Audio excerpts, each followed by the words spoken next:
Hey guys, Fix It John. What I'm doing today is I'm building a launching apparatuses for my mortar tubes, and I'm not going all out and building the big box that you see these guys building on the YouTube and all that.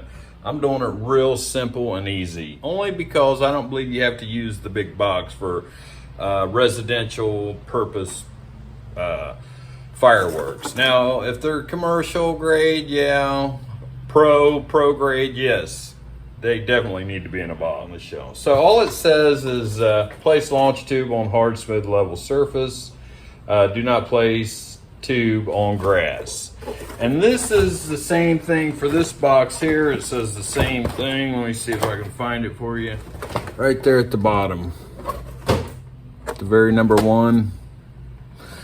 Okay, it doesn't say that you have to make this big apparatus and make it look like it's going to be a pro show, but these are the Excalibur are supposed to be the best, intended for personal residential use. What I'm doing here, I've already started. I wasn't going to shoot a video, but I thought maybe somebody would want to see this real quick. 4th is coming up. All I'm doing is I'm taking these launch tubes here and just screwing them down. This is what they look like.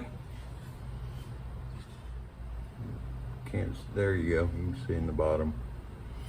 Just it's not a PVC material. It's another material. All right, guys. All I'm doing is taking 1.5 inch drywall screws or 1.25 inch drywall screws. That way they don't go through the wood.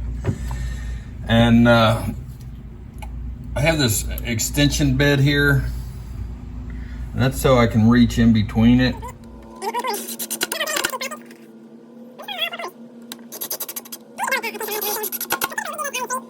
And they're not all perfectly lined up. They're not all perfectly up and down. Let me show you down here. See how they're sort of crooked? And that's just cheap factory work. But I'm not going to align them into each other. I'd rather have them faced out so that they don't smack into each other going in the air. I like to put it on here to mitigate any risk that it does tip over. And also the reason why I do it is I can fuse them together, so I can just let them go off consecutively. Let me put the last one on here.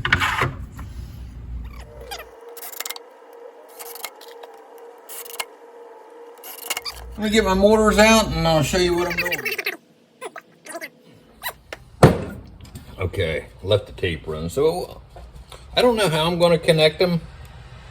If I could tie a little knot or something, or twist it around that and tape it up. All right, guys, all I did was cut into my duct tape here. 3 little strips. Tape that fuse around it. Oh, that's one of them. That should go right through that. Take this one here. Make sure your mortar is bottomed out. That's all I'm doing. Nothing fancy here. Try to keep it to the side. I just don't want any debris to fall in there, so I'll have to be careful of that. I don't want any tape falling in there and altering the trajectory of that thing, because the fuse will be burned away. So yeah, if you guys need to buy fireworks, do it and then tell your wife you bought fireworks. That's what I recommend. There you go. So I'll show you what we have here. We've got the mortar tubes, and they're not going anywhere. I don't believe you need that big old wood box. This is all you need here. But whatever you guys do, be safe out there. All right, guys, I went from duct tape because I did a little experiment and the duct tape didn't burn up. And like I said, I don't want any deflection on my mortars. So I went from duct tape to using painter's tape because I didn't want anything to fall in here and deflect the mortar. But I'm going to do a little experiment and show you guys. I have a fuse wrapped in painter's tape and a fuse wrapped in duct tape. Right, guys, there's the duct tape fuse. Light it, see what...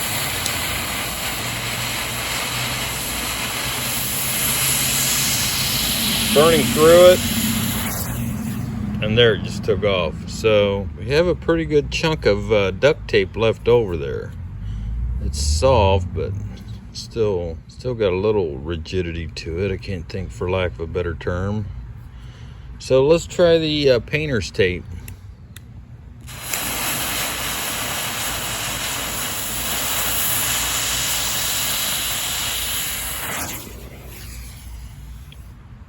Well, that fuse just took off clear across the driveway.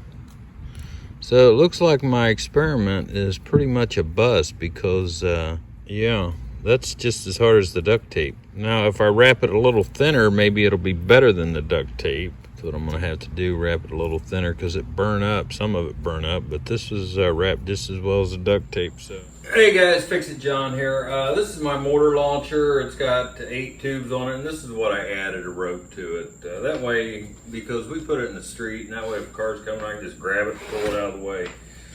But I know you saw me make string 8 launchers together. I cut those up because it was just a cobweb of mess trying to load them. And then I'll load 4 more and then light each side. So that's how I'm going to do it.